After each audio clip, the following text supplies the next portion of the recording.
Thank you, Steve. Now, we have a team of reporters in Boston right now. Eyewitness News reporter Nicole Estefan has rushed up there, and she continues our breaking news coverage live from Boston. Nicole, what can you tell us? Well, we just arrived on scene. We're actually 1 block away from Mass General Hospital. That's where the injured have been taken. As you mentioned, about 23 injured so far. I can tell you the scene here is rather calm on this part of the city. We are about 5 or 6 blocks from the actual scene here, but I see a lot of marathoners, people wearing their gear. They have their bags, walking by, just kind of still in shock, trying to figure out what happened. We do have someone who was about a block away from this explosion when it happened. His name is Brendan Murphy. Brendan, tell us what you heard.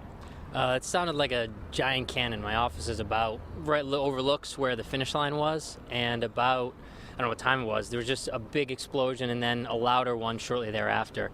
And so that's what it sounded like. I hung up with what I was doing, went over and looked, and people just started scrambling. The sirens started shortly thereafter and ran for a good 20 minutes, I would guess. You could look, and it was one of those, the people, runners going one direction, all the police going the other. And everybody started congregating right by the finish line. It's a big tent there, white tent. It looked like they were moving people in who'd been hurt, and that's where all the ambulances are gathering right on the other side of that and taking people away. What did you think it was? Honestly, I didn't know. It sounded like, to tell you, like the Patriots game, the giant cannons that go off. It sort of sounded like that, and I had no idea what it was. And a few people in my office came over and said, you know, what a crazy day to be at work.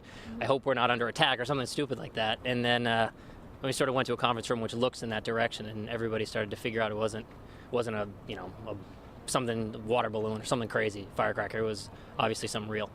Brendan, it's kind of eerie to look around. I know you've lived in the city. A marathon is typically a day where you see a lot of people happy at this point of the day, walking around, a little bit of excitement. It seems like everyone's just kind of trying to figure out what's going on here. Yeah, everyone's confused, right?